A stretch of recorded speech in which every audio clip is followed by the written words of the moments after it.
Bismillahirrahmanirrahim. Assalamualaikum warahmatullahi wabarakatuh. Perkenalkan, nama saya Lia Nur Fatimah dengan NIM 1182060060 dari semester 5 kelas B, Prodi Pendidikan Biologi, Universitas Islam Negeri Sunan Gunung Jati, Bandung.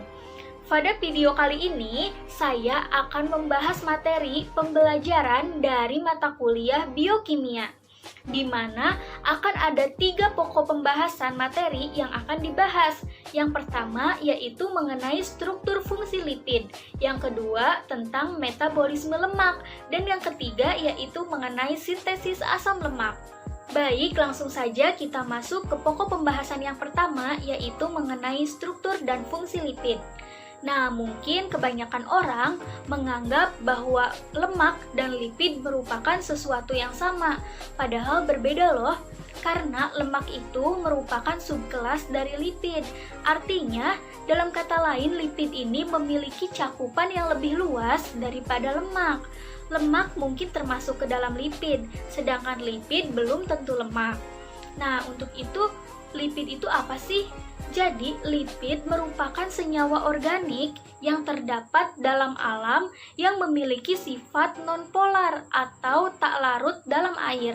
Oleh karena itu, lipid hanya larut dalam pelarut nonpolar seperti alkohol, ether, benzen, dan kloroform. Nah, ada beberapa senyawa yang digolongkan sebagai lipid seperti lemak, fosfolipid, terpena, veronom, steroid, dan masih banyak lainnya. Selain itu masih ada beberapa senyawa lain yang digolongkan sebagai lipid. Namun pada pembahasan kali ini saya hanya akan berfokus pada 3 kelompok utama, yaitu lemak, fosfolipid, dan juga steroid. Jenis lipid yang pertama yaitu lemak. Lemak bersifat nonpolar atau hidrofobik. Pada sel makhluk hidup, lemak berfungsi sebagai struktural, misalnya komponen membran plasma, hormon, vitamin. Nah, selain itu juga lemak ini berfungsi sebagai sumber energi dan cadangan energi sel makhluk hidup. Adapun struktur ikatan kimia pada lemak yaitu lemak tersusun atas rantai trigliserida atau trigliserol. Namun senyawa trigliserida ini masih dapat terurai menjadi molekul-molekul yang lebih kecil, yaitu gliserol dan 3 asam lemak. Sebagian gliserida pada hewan berupa lemak, sedangkan gliserida pada tumbuhan berbentuk minyak. Oleh karena itu, kita sering mendengar istilah lemak hewani, contohnya lemak babi, dan juga lemak nabati, contohnya minyak jagung.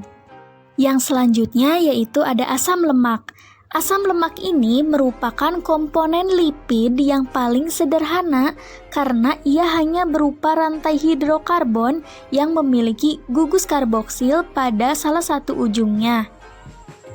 Secara struktur kimia, asam lemak dapat dibagi menjadi 2 bagian, yaitu asam lemak jenuh yang berantai lurus atau hanya memiliki satu ikatan tunggal, dan juga asam lemak tak jenuh yang memiliki ikatan ganda. Selain itu juga asam lemak tak jenuh ini terdiri menjadi 2 jenis, yaitu asam lemak tak jenuh trans dan juga asam lemak tak jenuh cis. Dari sisi lain atau dari sisi nutrisi, asam lemak yang dianggap baik adalah asam lemak tak jenuh cis. Selanjutnya yaitu penamaan asam lemak. Seringkali terdapat beberapa kode dan angka yang dicantumkan di belakang nama asam lemak.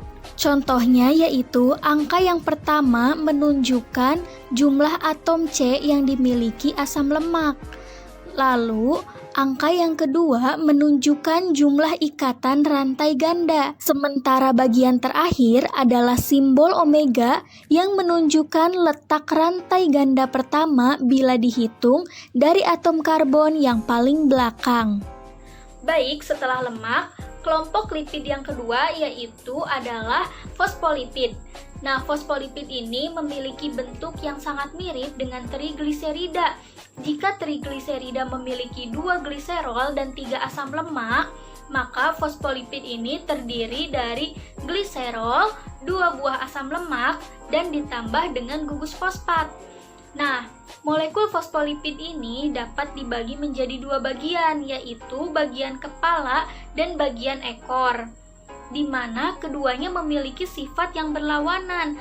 Bagian kepala yang bersifat hidrofilik sehingga ia suka mendekati molekul air, sedangkan bagian ekornya bersifat hidrofobik sehingga ia akan menjauhi molekul air.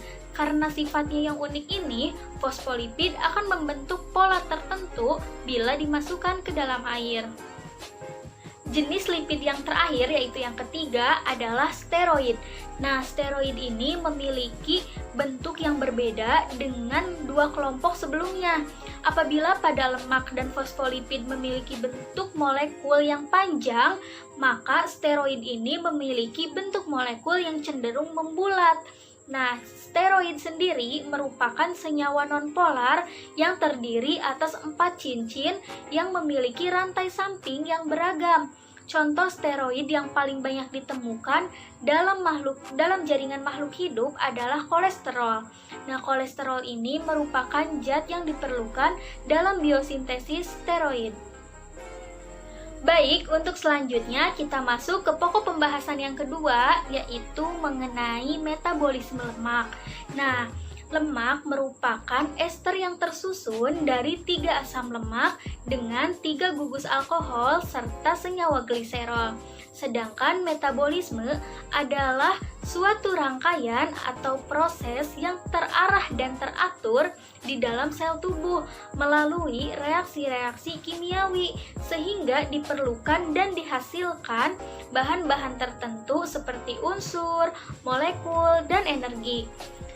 Jadi, dapat kita simpulkan bahwa metabolisme lemak adalah proses tubuh untuk menghasilkan energi dari asupan lemak setelah menjadi sari-sari makanan yang telah masuk ke dalam tubuh kita. Nah, ternyata lemak di dalam tubuh kita juga mengalami proses metabolisme loh. Berikut ini merupakan proses metabolisme lemak. Dalam bentuk trigliserida, lemak disintesis menjadi asam lemak dan gliserol. Asam lemak dan gliserol inilah yang akan masuk ke dalam proses metabolisme energi. Pada prosesnya, gliserol dan asam lemak memerlukan glukosa untuk memasuki siklus Krebs atau biasanya dikenal dengan siklus asam sitrat. Dengan memasuki siklus ini, gliserol dan asam lemak dapat diubah menjadi energi. Proses metabolisme lemak pada tubuh, misalnya ketika kita memakan keju, makanan besar itu akan dihancurkan dan dicerna oleh garam empedu yang membentuk molekul lemak. Lemak akan diuraikan oleh enzim lipase menjadi molekul asam lemak dan gliserol. Lalu keduanya akan diabsorpsi oleh jonjot usus dan diubah menjadi senyawa yang diperlukan oleh jaringan.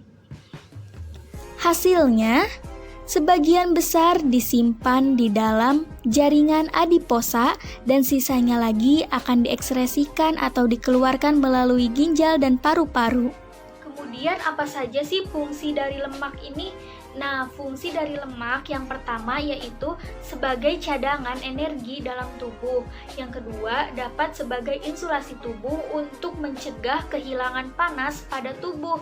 Kemudian yang ketiga, dapat menopang senyawa organik sebagai penghantar sinyal, seperti pada prostaglandin dan steroid hormon dan kelenjar empedu. Dan yang keempat, menjadi suspensi bagi vitamin A, D, E, dan K yang berguna untuk proses biologis. Baik, untuk selanjutnya kita masuk ke pokok pembahasan yang ketiga, yaitu sintesis asam lemak.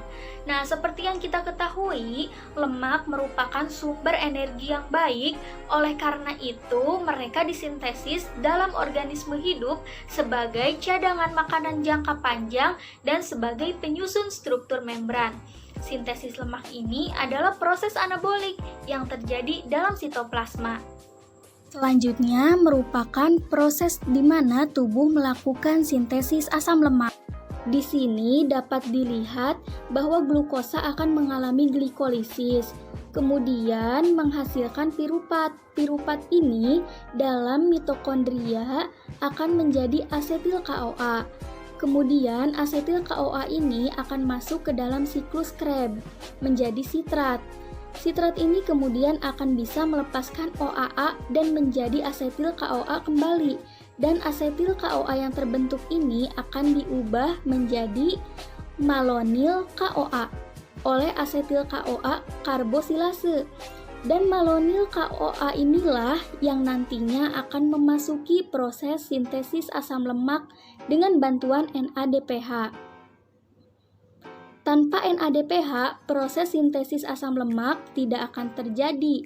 Jadi asam lemak yang pertama terbentuk dalam tubuh adalah palmitat dengan C16. Yang nantinya palmitat ini jika tidak dibutuhkan sebagai sumber energi akan diikat oleh gliserol 3-fosfat menjadi TG, dan TG ini akan ditransportasikan dengan bantuan VLDL melalui darah dan akan disimpan dalam adiposa ataupun di hati. Baik, rupanya cukup sekian penjelasan materi pada kali ini. Mudah-mudahan dapat bermanfaat dan mohon maaf jika masih banyak kesalahan dalam menyampaikan materinya. Wabillahi taufiq wal hidayah. Wassalamualaikum warahmatullahi wabarakatuh.